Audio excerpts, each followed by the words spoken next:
주 예수보다 더 귀한 것은 없네. 이 세상 부귀와 바꿀 수 없네. 영 죽은 내 대신 돌아가신 그 놀라운 사랑 잊지 못해. 세상 즐거움 다 버리고 세상 자랑 나 버렸네. 주 예수보다 더 귀한 것은 없네. 예수밖에는 없네. 주 예수보다 더 귀한 것은 없네. 이 세상 명예와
존귀하신 하나님 아버지, 은혜와 사랑을 감사드립니다.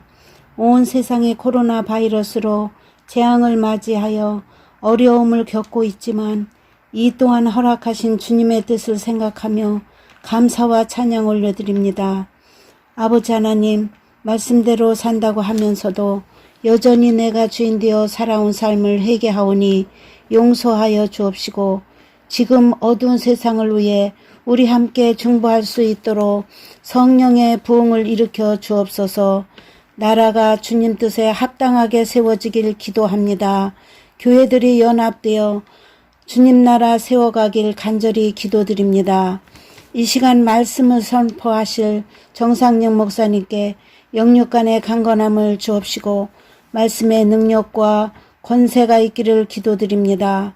말씀을 듣는 우리에게 하나님의 말씀에 순종하여 그 나라와 그 의를 구하며 나는 죽고 예수로 사는 삶이 되길 기도드립니다. 아버지 하나님, 오지에서 수고하시는 선교사님과 사역자 가족들을 지켜주옵소서. 저들의 수고가 하나님 때에 성령의 기쁨의 단으로 이루어지길 기도합니다.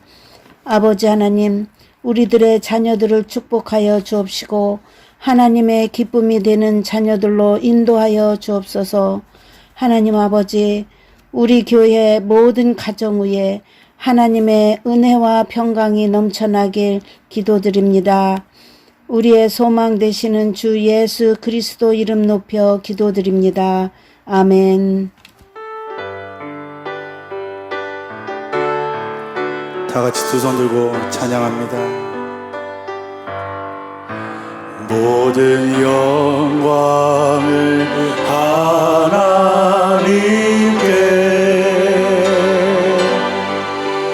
모든 영광을 하나님께,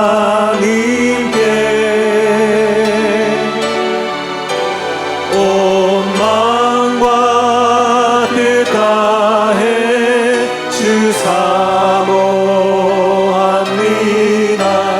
모든 영광을 하나님께.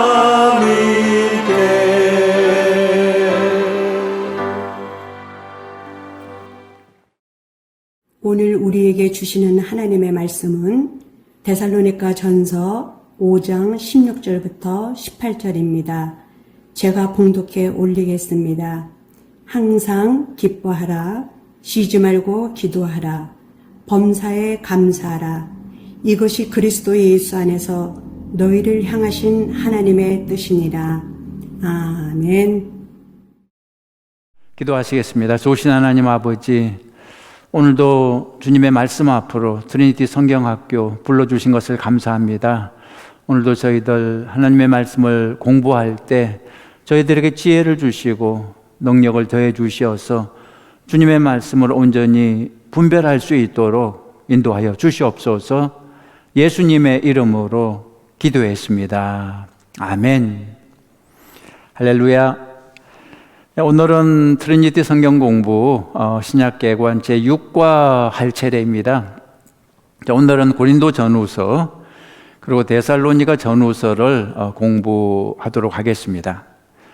이 서신들을 묶어서 다루는 이유는 이 서신들이 바울의 초기 작품에 해당하고 다음에 다루게 될 옥중서신, 목회서신, 일반서신과 성격이 좀 다르기 때문입니다. 시기적으로 볼 때 데살로니가 전서가 가장 먼저 기록이 되었기 때문에 데살로니가 전후서, 고린도 전후서 이런 순서로 다루게 됩니다. 자, 오늘 공부 시작하기 전에 성경 암송하실 분 두 분 소개합니다. 김일두 오성경 집사님 소개합니다. 제6교구 김일두 집사입니다. 오늘 암송할 성경 말씀은 데살로니가 전서 5장 16절로 18절 말씀입니다. 항상 기뻐하라, 쉬지 말고 기도하라, 범사에 감사하라. 이것이 그리스도 예수 안에서 너희를 향하신 하나님의 뜻이니라. 아멘. 데살로니가 전서 5장 16절로 18절 말씀. 제6교구 오성경 집사입니다. 오늘 암송할 성경 구절은 데살로니가전서 5장 16절로 18절 말씀입니다. 항상 기뻐하라. 쉬지 말고 기도하라. 범사에 감사하라. 이것이 그리스도 예수 안에서 너희를 향하신 하나님의 뜻이니라. 아멘. 데살로니가전서 5장 16절로 18절 말씀입니다. 예, 잘하셨죠? 작은 선물이 준비되어 있으니까 사무실에 오셔서 받아 가시기 바랍니다. 자, 1번 데살로니가 전서 보겠습니다. 데살로니가 전서는 몇 가지 특징이 있습니다. 첫째, 하나님의 뜻은 거룩이다. 이것을 가르쳐 주고 있습니다. 데살로니가 전서 5장 16절은 하나님의 뜻이 무엇인지 가르쳐 주고 있죠. 하나님의 뜻은 항상 기뻐하고 쉬지 말고 기도하고 범사에 감사하는 것입니다. 다시 말해 언제 어디서나 어떤 환경에서나 기뻐하고 기도하고 감사하라는 거죠. 그런데 데살로니가 전서에 또 한 군데 하나님의 뜻을 설명하는 구절이 있습니다. 데살로니가 전서 4장 3절이죠. 여기 보면 하나님의 뜻은 이것이니 너희의 거룩함이라 이렇게 되어 있습니다. 하나님의 뜻은 이것이니 너희의 거룩함이라. 그리고 4절부터 이 거룩함이 어떤 것인지 구체적으로 설명을 하고 있습니다. 곧 음란을 버리고 각각 거룩함과 존귀함으로 자기의 아내 대할 줄을 알고 하나님을 모르는 이방인과 같이 세욕을 따르지 말고 이 일에 분수를 넘어서 형제를 해하지 말라 이렇게 되어 있습니다. 자, 하나님의 뜻은 우리가 하나님의 자녀로서 구별된 삶을 사는 것입니다. 우리가 그렇게 살면 하나님의 뜻을 이루는 사람이요 신앙생활을 제대로 하는 사람이 되는 것입니다. 그런데 왜 이렇게 데살로니가 전서는 2번씩이나 하나님의 뜻을 강조할까요? 그 이유는 데살로니가 교인들이 예수님을 믿은 지 얼마 안 된 이방인들이었기 때문입니다. 데살로니가 전서 1장 9절을 보면 이들은 본래 우상을 섬기는 사람들이었다고 말하고 있습니다. 너희가 우상을 버리고 하나님께로 돌아와서 이런 구절이 있죠. 최근에 기독교로 개종한 사람들이기 때문에 이제는 이전과 다르게 살아야 한다는 것을 특별히 강조하는 것입니다. 질문 하나 드리겠습니다. 여러분은 나를 향한 하나님의 뜻 하면 무엇이 생각나십니까? 나를 향한 하나님의 뜻. 혹시 세계 복음화 혹은 만명 전도 이런 게 생각나지 않습니까? 그런데 하나님의 뜻은 사실 그런 게 아닙니다. 하나님의 뜻은 우리의 내면 속사람에 관한 것입니다. 즉 항상 기뻐하는 사람이 되는 것이고 쉬지 말고 기도하는 사람이 되는 것이고 범사에 감사하는 사람이 되는 것입니다. 다시 말해 거룩한 사람이 되는 게 하나님의 뜻이라는 것입니다. 로마서 12장 2절에도 하나님의 뜻이 나오죠. 너희는 이 세대를 본받지 말고 오직 마음을 새롭게 함으로 변화를 받아 하나님의 선하시고 기뻐하시고 온전하신 뜻이 무엇인지 분별하도록 하라 이렇게 되어 있습니다. 여기서도 나를 향한 하나님의 뜻은 우리의 속사람, 새로운 인생관, 변화된 마음에 관한 것입니다. 우리 한국 사람에게는 병이 하나 있습니다. 무슨 병이냐 그러면 바로 1등 병입니다. 우리는 1등을 너무 좋아합니다. 2등, 3등은 별 관심 없고 오직 1등만 관심이 있죠. 우리가 기도할 때 자주 사용하는 표현이 있죠. 저도 종종 사용하는데요. 머리가 되고 꼬리가 되지 않게 하시고. 여러분도 자녀를 위해 기도할 때 이 표현 자주 사용하실 것입니다. 그런데 이 표현이 성경에 나오는 구절일까요? 예, 성경에 나옵니다. 신명기 28장 13절에 보면 여호와께서 너를 머리가 되고 꼬리가 되지 않게 하시며 위에만 있고 아래에 있지 않게 하시리니 오직 너는 오늘 내게 명령하는 내 하나님 여호와의 명령을 듣고 지켜 행하며 내가 오늘 너희에게 명령하는 그 말씀을 떠나 좌로나 우로나 치우치지 아니하고 다른 신을 따라 섬기지 아니하면 이와 같으리라. 하나님의 복이 임할 때 머리가 되고 꼬리가 되지 않고 위에만 있고 아래에 있지 않게 된다고 했는데, 그런데 여러분 정말 중요한 것은 우리가 어떻게 하면 그렇게 된다 했습니까? 어떻게 하면 그런 복을 받는다 했습니까? 잘 보면 그 앞에 이렇게 나옵니다. 하나님 명령에 순종하면. 다시 말해 말씀을 떠나 좌로나 우로나 치우치지 않고 우상을 섬기지 않고 오직 하나님만 잘 섬기면 그렇게 해주신다는 것입니다. 다시 말해 우리가 머리가 되고 꼬리가 되지 않는 것은 우리가 그것을 목표로 해서가 아니라는 것입니다. 순종의 삶을 살 때 하나님이 그렇게 높여 주신다는 것입니다. 다시 말해 하나님의 자녀로 거룩하게 살고 항상 기뻐하고 쉬지 말고 기도하고 범사에 감사할 때 하나님이 그런 복을 허락해 주신다는 거죠. 따라서 우리는 하나님의 뜻이 무엇인지 똑바로 알아야 됩니다. 순종과 거룩이 하나님의 뜻이라는 것입니다. 높아지는 것은, 머리가 되는 것은 부수적으로 생기는 축복입니다. 먼저 주님의 나라와 의를 구할 때 세상의 축복을 덤으로 주시는 것과 같죠. 그래서 예수님은 마가복음 9장 35절에서 이렇게 말씀하셨습니다. 누구든지 첫째가 되고자 하면 무사람의 끝이 되며 무사람을 섬기는 자가 되어야 하리라. 마가복음 9장 44절에도 너희 중에 누구든지 어뜸이 되고자 하는 자는 모든 사람의 종이 되어야 하리라. 이것이 예수님의 방법입니다. 1등이 되고 싶으면 가장 낮은 자리에서 섬기는 사람이 되어야 한다는 말씀이죠. 여러분 잊지 마십시오. 하나님의 뜻은 우리가 거룩하게 사는 것입니다. 하나님의 자녀답게 사는 것입니다. 항상 기뻐하고 쉬지 말고 기도하고 범사에 감사하는 것입니다. 그러면 다른 축복도 더하여 주실 것입니다.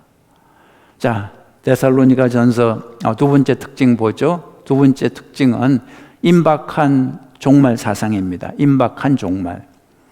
데살로니가 전서가 또 하나 강조하는 게 이거죠. 주님 오실 날이 멀지 않았다는 것입니다. 예수님의 재림, 종말의 심판이 임박했다는 것입니다. 데살로니가 전서 5장 1절 보시면 형제들아 때와 시기에 관하여는 너희에게 쓸 것이 없음은 주의 날이 밤에 도둑같이 이를 줄을 너희 자신이 자세히 알기 때문이라. 정확하게 예수님이 언제 재림하신다고 바울은 그런 말은 하지 않습니다. 왜냐하면 그거는 바울도 모르고 아무도 알 수 없기 때문입니다. 마가복음 13장 32절에도 같은 말씀이 나오죠.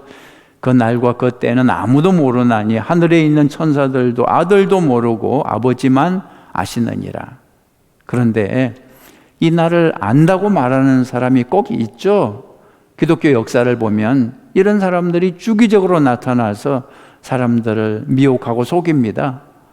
여러분 우리가 성경을 똑바로 알아야 됩니다. 그래야 그렇게 이상한 말을 하는 사람들에게 넘어가지 않죠. 자, 예수님이 재림하시는 날과 때를 정확한 날짜를 안다고 말하는 사람은 100% 가짜입니다. 성경이 분명 모른다 했는데 안다고 말하는 사람은 성경을 벗어난 사람이고 그래서 가짜인 것입니다. 속지 마십시오. 그러면 예수님이 언제 오실 줄 모르니까 그냥 막 살아야 하나요? 영원히 안 오실 것처럼 생각하고 그냥 되는 대로 살아야 될까요? 그렇지는 않습니다. 하루하루 주님이 오실 것을 기다리며 언제 오시든지 주님을 기쁘게 맞이할 수 있도록 준비된 삶을 살아야 됩니다.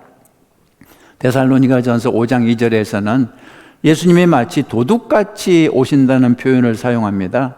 도둑은 갑자기 오죠. 예고 없이 갑자기 옵니다. 자, 이런 상황에서 우리는 어떻게 해야 될까요? 언제 도둑이 올지 모르니까 문단속을 포기해야 하나요? 그렇지 않죠. 평소에 문단속을 잘해야죠. 도둑이 올 것 같은 날만 골라서 문단속하는 것이 아니라 매일 항상 문단속을 해야 하는 거죠. 평소에 도둑이 침범할 틈을 주지 않아야 되는 거죠. 그러면 도둑이 언제 와도 안전한 거죠. 마찬가지로 예수님의 재림을 기다리는 신자는 평소에 깨어 있어야 합니다. 평소에 빛 가운데 살아야 됩니다.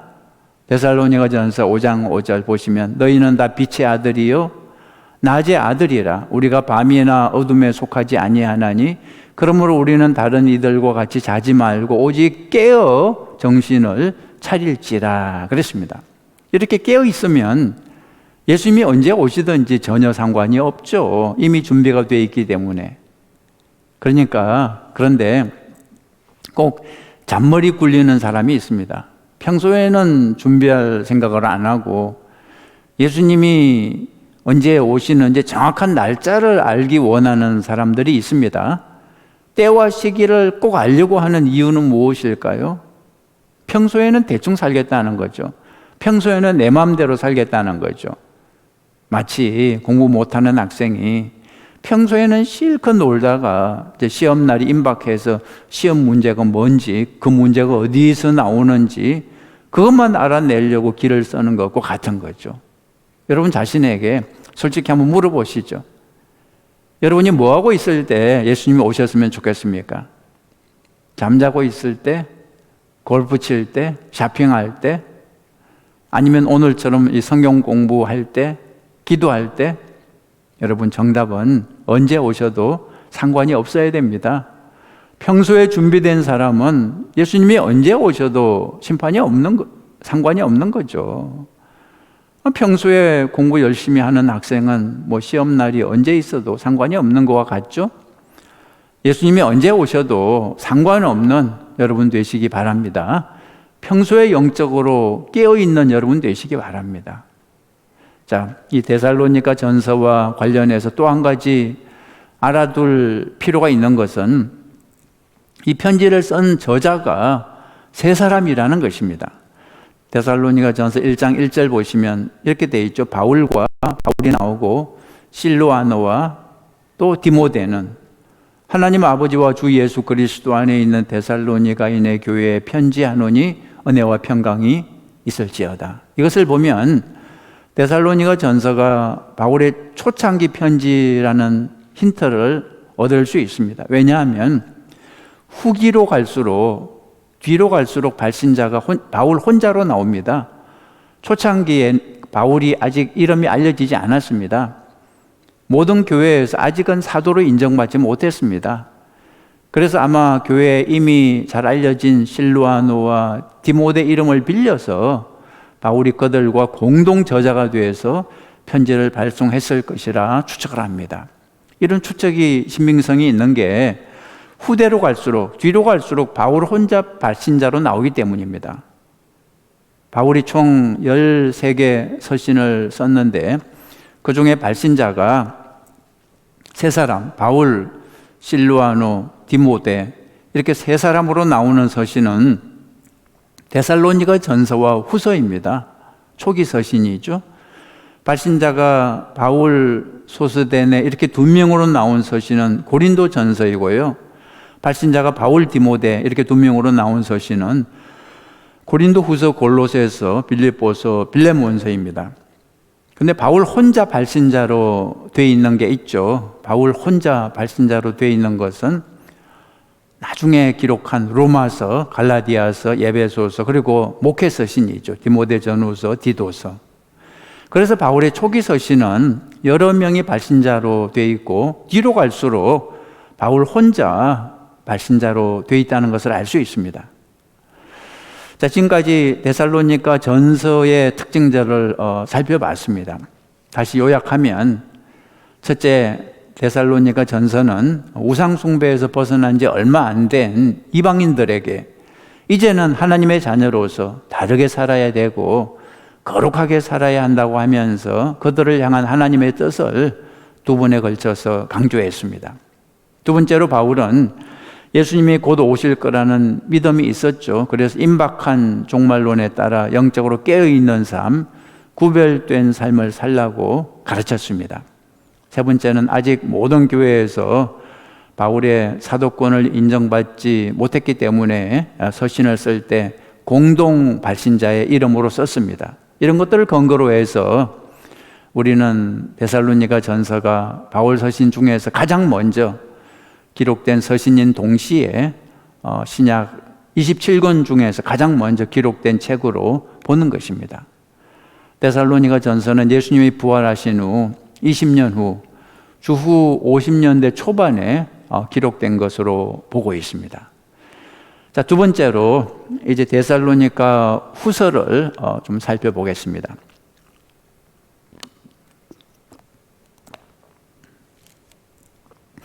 데살로니가 후서는 전서와는 달리 좀 후기에 기록된 서신입니다.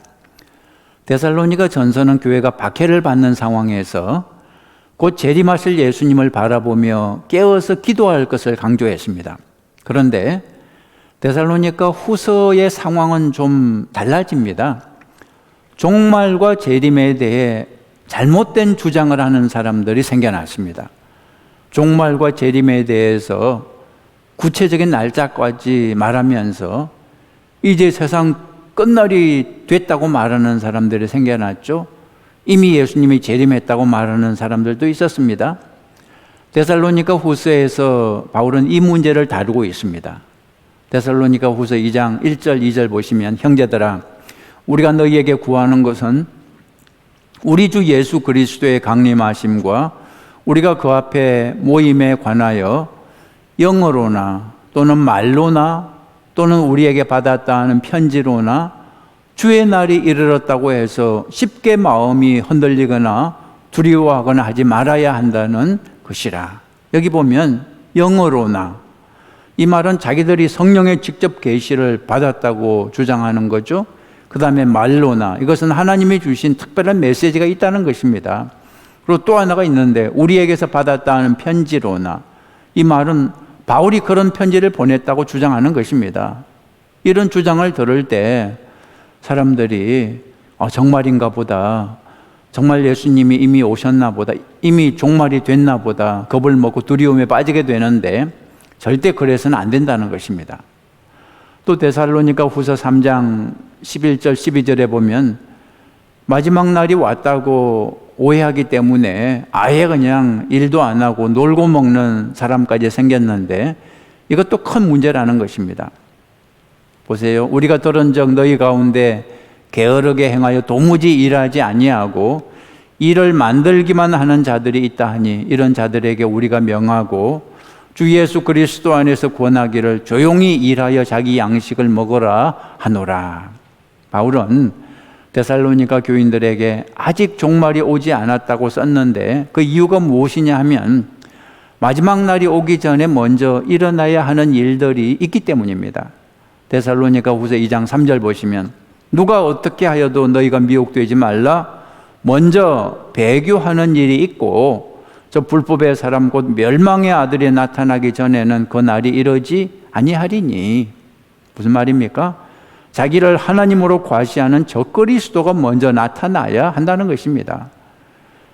여러분, 재림이 없다고 하는 것도 문제지만 재림이 이미 이루어졌다거나 아니면 몇 월 며칠 예수님이 오신다고 주장하는 것도 똑같이 문제라는 것입니다.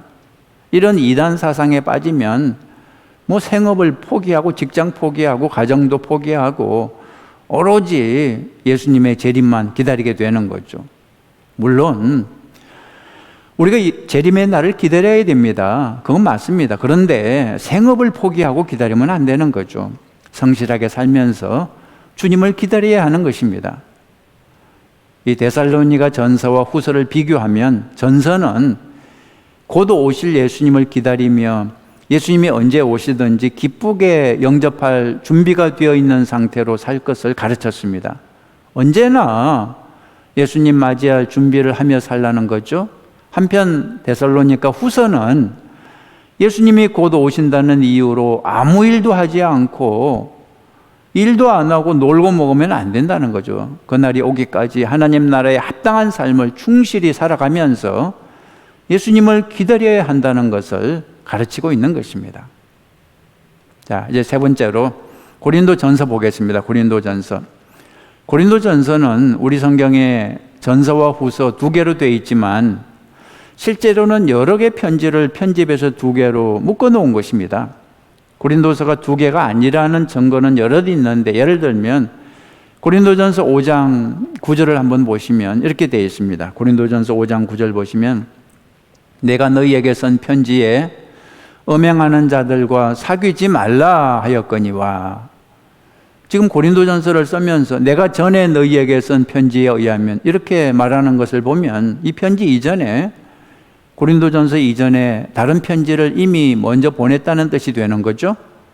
또 고린도전서 7장 1절에 보면 이런 말이 있습니다. 7장 1절 너희에게 쓴 문제에 대하여 말하면 남자가 여자를 가까이 아니함이 좋으나, 이런 걸 보면 고린도 교회가 바울에게 여러 가지 문제에 대한 대답을 구하며 편지를 보냈다는 것을 알 수 있습니다. 이것만 봐도 고린도전서 이전에 바울과 고린도 교회 사이에 편지가 오고 갔다는 사실을 알 수 있는 것입니다. 이 전체적인 구조로 볼 때 고린도전서는 비교적 구조적인 통일성이 있습니다. 이걸 봐서 대부분 한 개의 편지로 구성된 것으로 보입니다. 그런데 후서를 보면, 고린도 후서를 보면 구조적인 통일성이 없습니다. 여러 가지 주제를 왔다 갔다 합니다. 그래서 많은 학자들은 고린도 후서가 여러 개 편지를 묶은 것이라고 보는 거죠. 사도행전 18장을 보면 바울이 고린도에서 전도할 때 브리스길라와 아굴라 부부를 만나서 그곳에 교회를 세우고 그곳에서 1년 6개월 동안 목회하는 얘기가 나옵니다. 이들은 천막 만드는 일을 하고 있었는데 바울도 그들과 함께 천막을 만들면서 복음 전하는 일을 했던 거죠. 그래서 목회자 중에 오로지 목회에만 전념하는 사람들과는 달리 세상의 직업을 가지고 자신을 스스로 부양하면서 목회하는 사람들을 가리켜서 텐트 메이커 사역자다, 그렇게 얘기하죠. 다른 말로 하면 자비량 사역자입니다. 자비량 사역, 즉 텐트 메이킹 미니스트리의 대표자가 시작이 바울이죠. 한편 바울은 브리스길라와 아굴라 부부의 도움을 받아 고린도에서 목회했는데요. 이에 더하여 그곳의 회당장 그리스보가 온 집안과 더불어 복음을 듣고 세례를 받았습니다. 그러니까 그곳에 있는 많은 고린도인들도 그리스도의 영향을 받아 고린도 교회 교인이 됐습니다. 그래서 고린도 교회가 크게 부흥했죠. 그런데 고린도 교회는 많은 문제를 가지고 있었습니다. 고린도라는 도시가 그리스의 대표적인 항구 도시 중 하나였기 때문에 도덕적으로 대단히 타락했습니다. 배가 끊임없이 드나들고 상업이 번창하고 돈이 넘치니까 성적으로도 대단히 문란했습니다. 고린도전서 5장에 보면 교인 중에 자신의 계모와 간음하는 사람까지 생겨났는데 세상의 성적인 문란이 교회까지 퍼진 것입니다. 그 밖에도 수많은 문제가 일어났는데, 예를 들어서 교회 안에 막 파벌이 생겼습니다. 4개 파벌로 갈라져서 고린도 교회가 대립하는 문제가 있었죠. 그리고 교인들끼리 싸움이 났는데 교회 안에서 해결을 못하고 세상 법정에까지 가서 교회 얼굴에 먹칠을 하는 문제도 있었습니다. 그리고 어떤 사람은 자신이 영적인 사람이기 때문에 육체를 어떻게 사용하든 아무 상관이 없다고 하는 그런 방종주의자들도 있었습니다. 고린도전서 1장 11절에 보면 이런 고린도 교회 문제들을 글로의 집 사람들이 바울에게 와서 알려주었다, 이렇게 되어 있습니다. 바울은 글로의 집 사람들을 통해 고린도 교회에 이런 문제들이 많이 있다는 것을 듣고 이제 고린도전서 1장에서 6장까지 그 문제들을 다루고 있습니다. 한편 고린도전서 7장부터는 15장까지 고린도 교인들이 바울에게 편지를 보내 질문한 것에 답을 하는 내용입니다. 예를 들어 이런 것들이죠. 예수님이 곧 오실 텐데 결혼을 해야 할까요? 아니면 그냥 미혼 상태로 지내야 할까요? 또 우상에게 드려진 제물을 먹어도 되나요? 아니면 먹지 말아야 하나요? 또 여자는 교회에서 예배를 드릴 때 수건을 써야 하나요? 아니면 안 써도 되나요? 또 성령의 은사를 받았다고 하면서 남을 무시하는 사람들이 있는데 어떻게 해야 되나요? 또 이런 질문, 우리가 죽었다가 부활할 때 현재 몸을 가지고 부활하나요? 아니면 영만 부활하는 건가요? 하여튼 고린도 교회는 바울에게 이렇게 다양한 질문을 했는데 바울은 7장부터 이 질문들에 대해 하나씩 답변을 해주고 있습니다. 그리고 마지막 16장은 예루살렘 교회를 돕기 위한 헌금에 관해 설명하고 문안 인사를 하고 서신을 마치고 있습니다. 그래서 구조적으로 고린도전서를 이렇게 구분할 수 있습니다. 자, 고린도전서의 구조를 보시면 첫째가 1장에서 6장이고요. 여기는 근로의 집 사람들이 바울에게 알려준 그 문제들에 대한 바울의 어떤 교훈이죠.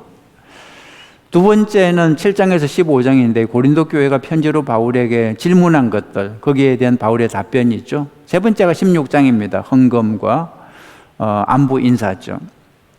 자, 이제 고린도전서 문제들을 좀 살펴보겠습니다. 고린도전서 문제들 두 가지만 소개합니다. 첫째는 분열의 문제입니다. 분열의 문제. 고린도전서 1장, 2장에 나오죠. 그 당시 고린도 교회는 바울파, 게바파, 아볼로파, 그리스도파 이렇게 네 파로 갈라져 있었습니다. 교회는 언제나 예수님을 중심으로 하나로 뭉쳐야 하는데 고린도 교회는 그러지 못했습니다. 어떤 사람을 중심으로 뭉쳐서 서로 대립했습니다. 그래서 교회 안에서 온갖 문제가 생겼어요. 그래서 자기 편에서 일을 하면 잘못을 해도 무조건 그냥 잘했다고 그냥 축혀 세우고, 상대방 편에서 어떤 좋은 일을 하면 무조건 그냥 잘못했다고 깎아내리고, 이런 식으로 교회 안에서 당파 싸움을 했습니다. 그러니까 교회가 제대로 설 수가 없었죠. 우리가 교회 안에서 하나님보다 어떤 사람을 중심으로 뭉치면 안 됩니다. 그렇게 하면 우상숭배가 됩니다. 심지어 설교자나 목사도 우상회해서는 안 됩니다. 왜냐하면 교회는 근본적으로 예수님의 교회지 사람의 교회가 아니기 때문입니다. 우리 아이야 교회는 예수님의 교회죠. 그래서 고린도전서 1장 13절에 이런 근본적인 질문을 하죠. 그리스도께서 어찌 나뉘었느냐? 바울이 너희를 위하여 십자가에 못 박혔으며 바울의 이름으로 너희가 세례를 받았느냐? 쉽게 말해서 바울이 너희를 구원한 구세주냐? 이런 말입니다. 여기에서 바울이 다른 사람의 이름을 예를 들어서 질문을 할 수도 있었지만 그렇게 하지 않고 자신의 이름을 사용해서 질문했는데, 그 이유는 괜히 또 다른 사람을 예로 들면 쓸데없는 오해를 불러 일으킬 수 있기 때문이죠. 그래서 이 질문은 사실 다른 사람에게 그대로 적용이 되는 것입니다. 예를 들어 베드로가 너희를 위해서 십자가에 못 박혔느냐? 베드로의 이름으로 너희가 세례를 받았느냐? 또는 아무개 목사가 너희를 위하여 십자가에 못 박혔으며 그 목사의 이름으로 너희가 세례를 받았느냐? 아무개 장로가 너희를 위하여 십자가에 못 박혔으며 그 장로 이름으로 너희가 세례를 받았느냐? 이렇게 적용할 수 있는 거죠. 다시 말해서 예수님 말고 어떤 사람에게 집중해서는 안 된다는 것입니다. 교회가 사람 따라가면 또는 뭐 친구 따라 움직이면 그러면 교회 밖에 있는 뭐 세상 집단과 다를 바가 없는 거죠. 세상에서는 편을 갈라 싸웁니다. 상대편은 좋은 일을 해도 무조건 공격하고 자기 편은 나쁜 일을 해도 무조건 덮어주고, 요즘 한국 정치가 그러고 있지 않습니까? 여러분, 세상은 어차피 악한 곳이기 때문에 뭐 그렇다 쳐도 세상을 구원할 교회까지 그러면 안 된다는 거죠. 하나님의 뜻을 기준으로 해서 말씀을 기준으로 옳은 것은 옳은 것이고 틀린 것은 틀린 것이고 분명하게 판단을 해야 하는 거죠. 그래서 교회의 건강을 측정하는 방법 하나는 교회가 누구의 뜻에 따라 움직이는지를 보는 것입니다. 하나님의 뜻을 따라 움직이는지 아니면 어떤 사람, 어떤 집단의 뜻을 따라 움직이는지. 여러분, 건강한 교회는 예수님의 뜻을 따라 움직이는 교회입니다. 하나님의 뜻을 존중하고 내 뜻을 포기할 때 건강한 성도요, 건강한 교회가 되는 것입니다. 여러분, 다시 말해서 2020년 우리 교회 표어가 무엇입니까? 나는 죽고 예수로 사는 교회 아니겠습니까? 이 표대로 살아갈 때 우리 교회는 건강한 교회가 되는 것입니다. 어떤 사람의 주장을 따라 교회가 움직이면 안 됩니다. 나하고 친하다고 가깝다고 무조건 편을 들면 안 됩니다. 이 사람이 정말 하나님 편에 서 있는가, 말씀을 따라가고 있는가, 그것을 봐야 되는 거죠. 고린도전서 1장 18절에 보면 우리가 말씀 따라 살 때 하나님의 능력이 나타난다고 가르치고 있습니다. 십자가의 도가 멸망하는 자들에게는 미련한 것이요 구원을 받는 우리에게는 하나님의 능력이라 그랬습니다. 멸망으로 향하는 사람들에게는 하나님의 말씀 십자가의 도가 미련하게 보입니다. 자꾸 싸우죠. 내가 왜 죽어야 돼? 저 사람이 죽어야지. 내가 왜 굽혀야 돼? 저 사람이 굽혀야지. 이렇게 자꾸 내 생각을 중심으로, 사람을 중심으로 움직이면 멸망으로 향하는 것입니다. 그러나 십자가에도 하나님의 말씀이 생명의 길이라는 것을 깨달은 사람은 언제나 십자가의 길을 선택하죠. 나는 죽고 예수로 사는 길을 선택하죠. 그렇게 할 때 하나님의 능력이 임하게 되죠. 자, 두 번째, 고린도 교회 문제는 은사 사용의 문제가 있었습니다. 은사 사용의 문제. 고린도전서 12장에서 14장에 나오죠. 고린도서를 읽어보면 고린도 교회는 정말 너무 많은 은사를 가진 교회였습니다. 그런데 참 이상한 점은 그렇게 많은 은사를 가졌는데 싸움과 다툼도 또 많이 벌어졌다는 거죠. 상식적으로 생각해 보면 하나님의 은혜를 많이 받은 교회는 더 평화롭고 더 일치된 마음으로 부흥해야 할 것 같은데 상황은 정반대였습니다. 왜 그럴까요? 이 문제에 대해 바울은 고린도전서 12장에서 14장까지 은사 사용의 원칙을 설명합니다. 은사 사용의 원칙. 첫 번째 원칙은 은사는 다양하다. 이것을 분명히 알아야 한다는 거죠. 다양한 은사. 고린도전서 12장 4절 6절. 은사는 여러 가지나 성령은 같고 직분은 여러 가지나 주는 같으며 또 사역은 여러 가지나 모든 것을 모든 사람 가운데서 이루시는 하나님은 같으니 그랬습니다. 그러면 하나님이 교회에 다양한 은사를 주시는 이유가 무엇일까요? 왜 다양한 은사를 주시나요? 다양한 사역을 감당하게 하시기 위함이죠. 하나님은 모든 사람에게 똑같은 은사를 주시지 않습니다. 예를 들어 모든 사람에게 가르치는 은사를 주시지 않습니다. 만약에 그렇다면 교인들이 모두 다 가르치는 사람이 되려고 하겠죠. 다 교사, 목사만 하려고 하겠죠. 또 하나님은 모든 사람에게 병 고치는 은사를 주시지 않았습니다. 만약에 그랬다면 교회는 병 고치는 사역만 하고 다른 사역은 하나도 하지 못할 것입니다. 마찬가지로 그래서 하나님은 모든 사람에게 예언의 은사를 주지도 않았습니다. 만약에 그랬다면 교회는 예언만 하고 직접 봉사하는 사람은 없을 것입니다. 그래서 우리는 은사의 다양성을 인정해야 됩니다. 내가 가진 은사만 중요하고 다른 사람의 은사는 중요하지 않고 그렇게 생각하면 안 된다는 거죠. 마치 발이 손에게 너는 아무짝에도 쓸모없어, 너는 몸의 일부가 아니야, 이렇게 말할 수 없다는 거죠. 또 눈이 입에게 내가 가장 중요해, 너는 쓸모없어, 이렇게 말할 수 없다는 거죠. 하나님이 우리 몸에 여러 지체를 주신 것은 다 쓸모가 있어서 주신 것입니다. 각 지체는 이런 하나님의 뜻을 깨달아서 서로 존중하면서 내가 할 일을 묵묵히 해야 하나님의 영광을 받으시는 거죠. 그래서 하나님이 주신 은사에 관련하여 중요한 것은 내가 무슨 은사를 받았느냐가 아닙니다. 중요한 것은 내가 받은 은사를 하나님의 뜻대로 잘 사용하고 있느냐 이거죠. 자, 그러면 우리는 어떤 목적으로 내 은사를 사용해야 할까요? 어떻게 은사를 사용해야 잘 사용하는 것일까요? 자, 두 번째 원칙. 모든 은사는 교회의 덕을 세우기 위해서 사용을 해야 됩니다. 고린도전서 12장 6절에 각 사람에게 성령을 나타내심은 유익하게 하려 하심이다 그랬습니다. 누구를 유익하게 한다는 것입니까? 그 은사를 받은 사람을 유익하게 한다는 의미일까요? 그렇지 않습니다.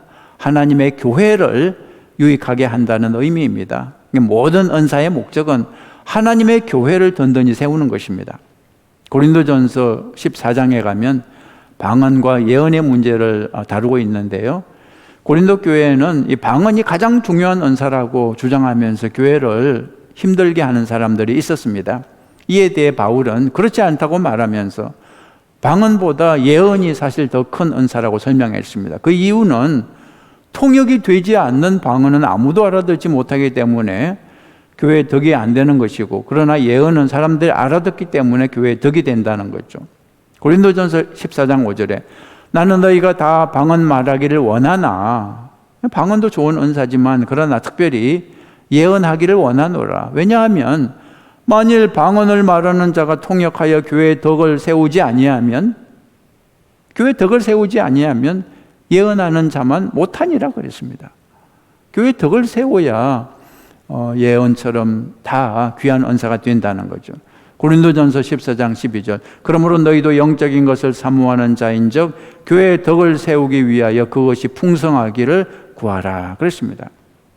모든 은사는 교회의 덕을 세우기 위해서라는 것, 이것을 바울이 강조하고 있는 것입니다. 자, 세 번째 은사 사용의 원칙은 은사는 교회 질서에 따라 사용해야 한다는 것입니다.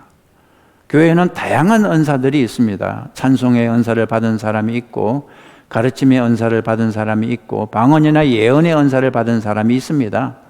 내가 받은 은사라고 해서 내 마음대로 사용할 때 교회는 혼란에 빠질 수 있습니다. 여러분, 은사는 나를 위한 것이 아니라 교회를 위한 것입니다. 교회 질서에 순종해야 된다는 거죠. 교회는 질서가 있습니다. 하나님이 세우신 질서가 있습니다. 영적 지도자가 있고 또 교회 조직이 있는 거죠. 우리 하나님은 무질서의 하나님이 아니라 질서의 하나님이요 화평의 하나님이라고 고린도전서 14장 33절에 나오죠. 그래서 바울은 고린도전서 14장 26절에서 마지막 절까지 방언과 예언을 예로 들면서 질서 있게 은사를 사용하라고 말하고 있습니다. 교회에서 방언을 말할 때는 최대 3사람만 할 것, 한 사람이 그 셋을 차례로 통역할 것, 통역이 없을 때는 방언하지 말 것, 예언할 때도 최대 3사람까지만 할 것, 무조건 예언을 다 받아주지 말고 반드시 분별할 것, 그것이 하나님이 주신 것인지 자기 생각을 말한 것인지 사탄이 준 것인지 분별을 해야 한다는 거죠. 어느 한 사람이 예언하고 있는데 다른 사람에게 하나님의 계시가 임하면 먼저 하던 예언은 중지시키고 새로운 예언을 하도록 하라는 것입니다. 그럼 맨 마지막 절의 결론이 고린도전서 14장 40절인데요. 모든 것을 품위 있게 하고 질서 있게 하라 그랬습니다. 가끔 보면 교회 질서를 어지럽히는 사람들이 있습니다. 그냥 자기 은사만 주장하면서, 그건 하나님의 뜻이 아니라는 것입니다. 은사를 사용해서 교회를 힘들게 하고 교회에 덕이 되지 않으면 그것은 하나님이 기뻐하시는 은사가 아닙니다. 잊지 마십시오. 모든 은사는 교회 질서를 따라서 사용해야 됩니다. 교회 권위를 존중하고 영적 지도자의 말을 들어야 됩니다. 또 한 가지 우리가 주목해서 보아야 할 것이 고린도전서 13장인데요. 우리가 잘 아는 사랑의 창가죠. 그런데 왜 이 사랑의 창가가 12장 성령의 은사에 관한 내용과 14장 방언과 예언에 관한 내용 중간에 들어가 있을까요? 사랑도 성령의 은사란 말일까요?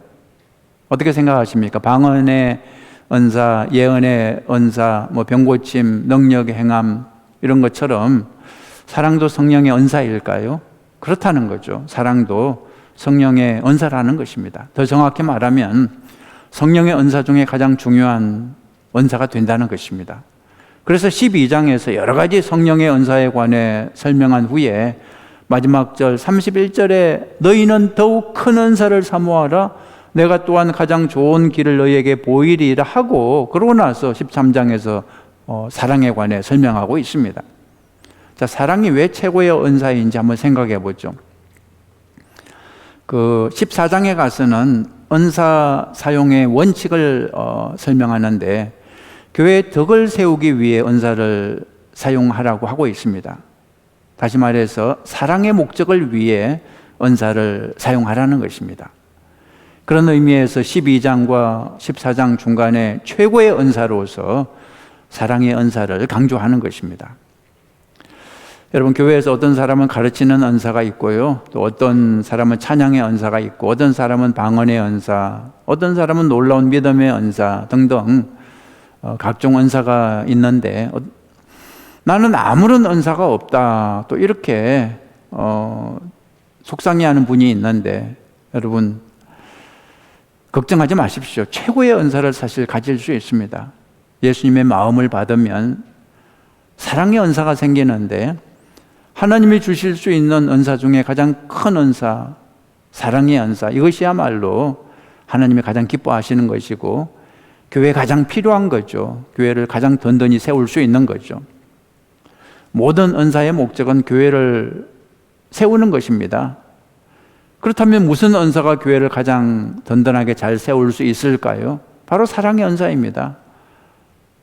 방언의 은사를 가진 사람이 교회를 힘들게 하는 사례는 많습니다. 병 고치는 은사를 받은 사람이 자기를 자랑하면서 교회를 힘들게 할 때도 많아요. 산을 옮길 만한 엄청난 믿음의 은사를 가진 사람이 교만해서 많은 사람을 실족시키는 일도 종종 있습니다. 그런데 사랑의 은사를 가진 사람이 교회를 힘들게 하는 것은 본 적이 없습니다. 사랑이 너무 많아서 교회를 무너뜨리는 사람이 있습니까? 절대 없죠. 교회에 정말 필요한 은사는, 가장 큰 은사는 사랑의 은사라는 거죠. 우리 믿는 사람은 모두가 다 이 사랑의 은사를 받아야 됩니다. 그래야 그 교회가 화목한 교회가 되고 든든하게 서는 교회가 되는 거죠. 우리 아이학교회 성도님들은 모두가 다 100% 사랑의 은사를 받는 성도들이 되시기를 주님의 이름으로 축복합니다. 자, 네 번째 고린도후서 보겠습니다. 고린도후서는 바울 서신 중에서 자서전적인 성격이 가장 강한 책으로 알려져 있습니다. 그 바울의 사도권을 문제 삼는 그 일부 고린도 교인들을 향한 바울의 솔직한 표현이 가장 많이 들어가 있습니다. 그 바울의 대적자들이, 바울을 공격하는 사람들이 있었어요. 그 사람들이 단골로 사용하는 메뉴가 있었죠. 뭐냐면 바울은 육신의 예수님을 직접 본 적이 없으므로 사도의 자격이 없다는 것입니다. 그리고 막 인신 공격까지 했어요. 고린도후서 10장 10절에 그들의 말이 그의 바울의 편지들은 무게가 있고 힘이 있으나 그가 몸으로 대할 때는 약하고 그 말도 시원하지 않다 하니. 무슨 뜻입니까? 바울이 글은 좀 써는 것 같지만 실제로 만나보면 영 볼품없고 말도 제대로 못한다는 것입니다. 한마디로 바울은 설교자는 아니라는 거죠. 영 말씀을 전할 만한 사람은 아니라는 거죠. 바울의 외모에 대해 전해지는 기록을 보면 2세기경에 만들어진 위경 중에 The Acts of Paul and Thecla 그런 문서가 있는데요. 거기 보면 바울을 이렇게 설명하고 있습니다. 바울은 키는 작고 대머리에 안짱다리를 하고 몸집은 좀 있는데 눈썹은 가운데가 붙었고 일자, 코는 좀 긴 사람, 이렇게 기록을 하고 있습니다. 바울은 이런 거 보면 외모가 좀 약했던 게 사실인 것 같습니다. 그런데 바울을 공격하는 사람들의 목적은 복음을 공격하는 것이었습니다. 복음을 비난하기 위해서 바울의 모든 것을 비난하는 거죠. 만약에 복음하고 상관이 없는 비난을 받았다면 바울이 묵묵히 감당했을 것입니다. 그러나 복음하고 연결이 되기 때문에 바울은 적극적으로 자신을 변호했습니다. 그래서 바울은 고린도후서에서 여러 번 자신의 사도권을 변호하고 있습니다. 고린도후서 11장 5절 보면 나는 지극히 크다는 사도들보다 부족한 것이 조금도 없는 줄로 생각하노라. 내가 비록 말에는 부족하나 지식에는 그렇지 아니하니 이것을 우리가 모든 사람 가운데서 모든 일로 너희에게 나타내었노라. 하도 말이 시원치 않다고 공격을 하니까 일단 그거는 인정하고 넘어가 줍니다. 말에는 내가 좀 부족한 게 사실이지만, 그러나 지식에는 그렇지 않다고 자신을 변호하는 거죠. 내가 복음을 아는 지식은 절대 부족하지 않다는 것입니다. 어떤 사도들보다 더 많이 정확하게 알고 있다는 거죠. 또 고린도후서 12장 11절에서 이렇게 말합니다. 내가 아무것도 아니나 지극히 커다는 사도들보다 조금도 부족하지 아니하니라. 그 밖에도 여러 군데서 자신이 다른 사도들보다 못한 것이 하나도 없다고 반복해서 말을 하고, 다른 사도들보다 주님을 위해 더 많은 고난을 받았다고 밝히고 있습니다. 특히 고린도후서 11장 23절 이하에 보면 정말 장황하게 주님을 위한 고난을 얼마나 많이 받았는지 기록을 하고 있습니다. 보세요. 그들이 그리스도의 일꾼이냐? 정신없는 말을 하거니와 나는 더욱 그러하도다.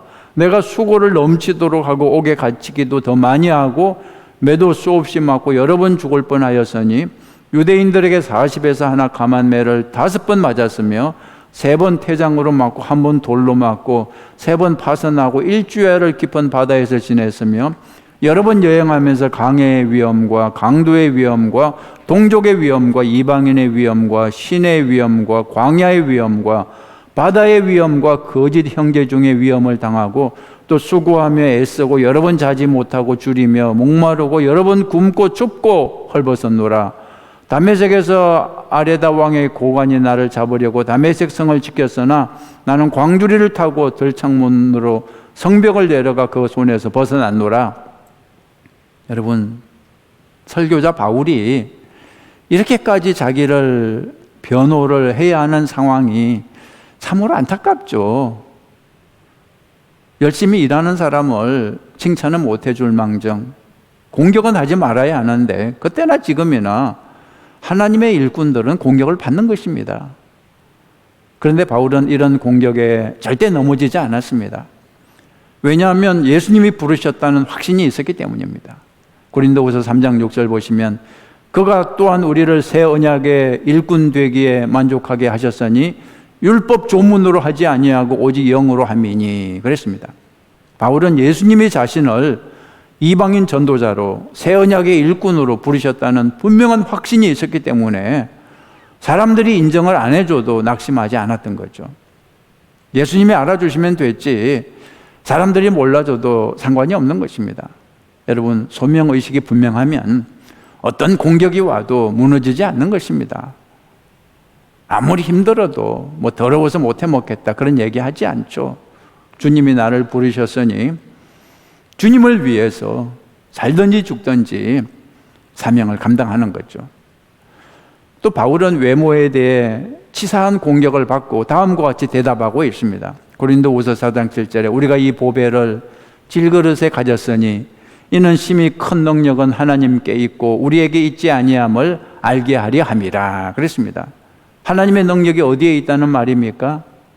우리의 연약한 외모 질그릇에 있는 것이 아니라 연약한 질그릇이 담고 있는 보배, 즉 믿음에 있다는 것입니다. 따라서 바울의 대적자들이 아무리 바울을 향해 외모를 인신공격을 해도 말을 못한다고 공격을 해도 아무 소용이 없는 것입니다. 바울은 자기 그 외적인 조건, 그것은 부족하지만 하나님의 능력은 보배처럼 귀하다는 것을 분명히 알고 있었습니다. 이런 확신이 있었기 때문에 바울은 고린도후서 4장 8절에서 그 대적자들을 향해 이렇게 담대하게 선언할 수 있었습니다. 보세요. 우리가 사방으로 우겨쌈을 당하여도 쌓이지 아니하며 답답한 일을 당하여도 낙심하지 아니하며 박해를 받아도 버림받 되지 아니하며 거꾸로 뜨림을 당하여도 망하지 아니하고 우리가 항상 예수의 죽음을 몸에 짊어짐은 예수의 생명에 또한 우리 몸에 나타나게 하려 함이라 그랬습니다. 바울이 아무리 공격을 받아도 절대 기죽을 수 없는 이유는 예수의 생명을 소유하고 있었기 때문입니다. 사방이 꽉 막혔어도 예수의 생명을 가지고 있으면 아무 문제가 되지 않는다는 사실을 바울은 수십 번 경험을 통해서 확인했죠. 여러분, 우리가 주님이 주시는 사명을 감당할 때 사탄의 세력이 우리를 공격합니다. 그냥 놔두지 않습니다. 계속해서 우리의 사명을 공격하고 우리의 연약한 부분을 찾아서 공격을 하죠. 그럴 때 우리가 담대해야 됩니다. 담대하게 바울처럼 외칠 수 있어야 됩니다. 우리가 이 보배를 질그릇에 가졌으니 나는 질그릇이 맞습니다. 그러나 우리 속에는 보배, 심히 큰 능력은 하나님께 있고 우리에게 있지 아니함을 알게 하려 함이라. 우리는 연약한 질그릇, 자랑할 것이 아무것도 없습니다. 능력이 없습니다. 그러나 우리 안에 계신 하나님께는 큰 능력이 있는 거죠. 하나님은 순종하는 질그릇 같은 우리를 통해 하나님의 놀라운 기적의 능력을 나타내 보여주시는 거죠. 따라서 여러분, 질그릇 같은 우리의 외형적인 조건 때문에 낙심하지 말고 내 안에 계신 하나님, 나를 통해 큰 능력을 보여주실 그 하나님을 의지해서 담대하게 사명을 감당하는 여러분 되시기 바랍니다. 말씀을 마치겠습니다. 데살로니가서와 고린도서는 바울이 초기 이방 전도 사역에서 직접 경험한 여러 가지 현실적인 문제에 대한 기독교적인 답변을 제공해 주고 있습니다. 데살로니가서에서는 이방 종교에서 기독교로 막 개종한 사람들에게 하나님의 뜻이 무엇인지 일일이 설명해 주고 예수님의 재림을 기다리는 삶의 자세가 어떠해야 하는지, 그리고 이미 재림이 이루어졌다고 하면서 올바른 신앙을 어지럽히는 사람들에 대해 어떻게 대응해야 하는지 가르쳐 주었습니다. 고린도서에서는 각종 은사가 충만하면서도 교회에서 하나 되지 못하고 계속 분열을 일삼는 성도들에게 어떻게 신앙의 질서를 세워야 하는지, 어떻게 하나님이 주신 은사를 사용해야 하는지, 그리고 여러 가지 문제들, 결혼과 독신의 문제, 또 우상에게 바친 재물 먹는 문제, 예배 때 여자 교인이 어떻게 처신해야 하는지, 또 부활의 몸에 대한 문제, 사도의 권위에 대한 도전의 문제 등등 각종 문제를 다루었습니다. 이런 문제들에 대한 답변은 아직 신앙이 깊지 못해서 모든 것을 새로 배워야 하는 그 이방 기독교인들에게 꼭 필요한 것들이었습니다. 여러분, 신자들에게 이런저런 신앙의 그런 질문이 생기는 것은 당연한 것입니다. 어떤 면에서 꼭 필요한 거죠. 왜냐하면 그런 의문에 대해 성경적인 답변이 주어질 때 우리의 신앙은 한층 더 강해지고 높아지기 때문입니다. 신약의 서신들은 대개 특정한 신앙의 문제들 혹은 도전들에 대한 기독교적인 답변이 들어 있습니다. 우리가 서신서들을 공부해 가면서 우리도 우리의 질문에 대한 답을 고민해 보고 찾아볼 수 있기를 간절히 바랍니다. 자, 오늘은 여기까지만 하겠습니다. 영상 끝나면 꼭 출석 댓글을 남겨주시고요.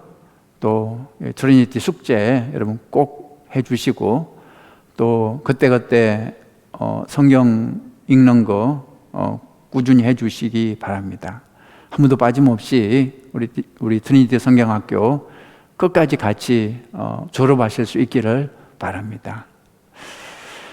자, 일어나서 우리 같이 찬양하시겠습니다.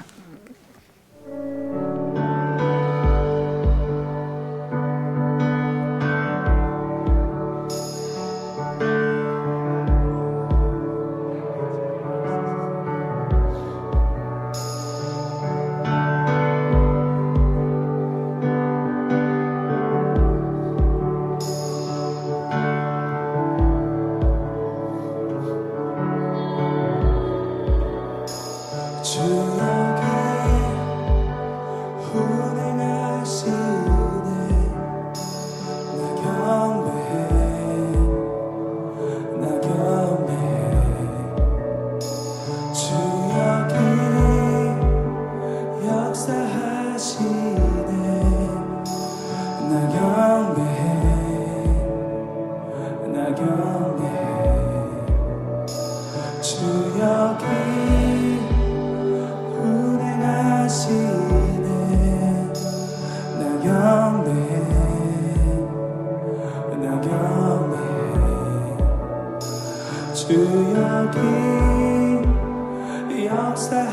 치료하시네.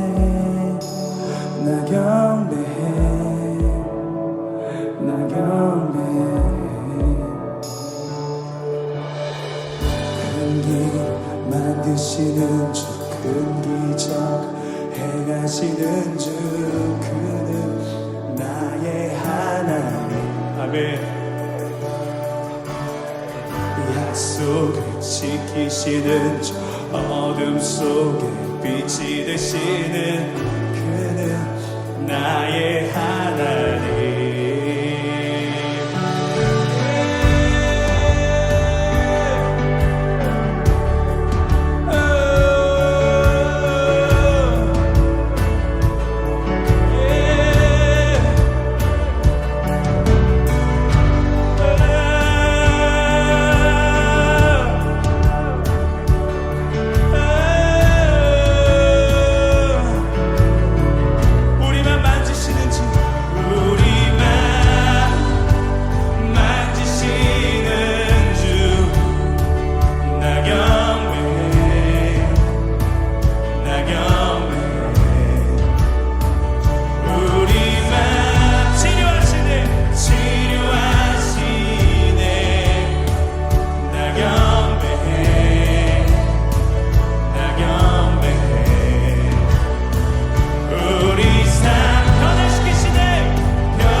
기도하시겠습니다.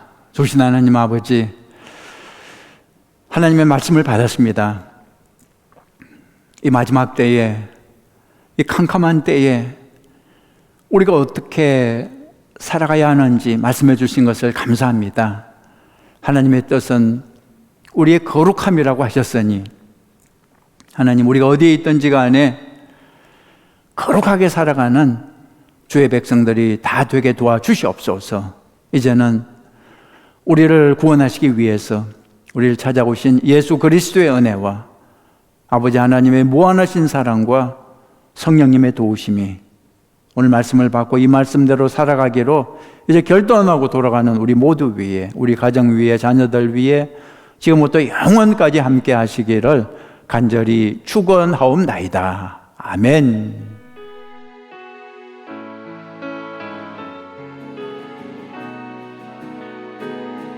두 손 들고 찬양합니다. 두 손 들고 찬양합니다. 오실 왕 여호와께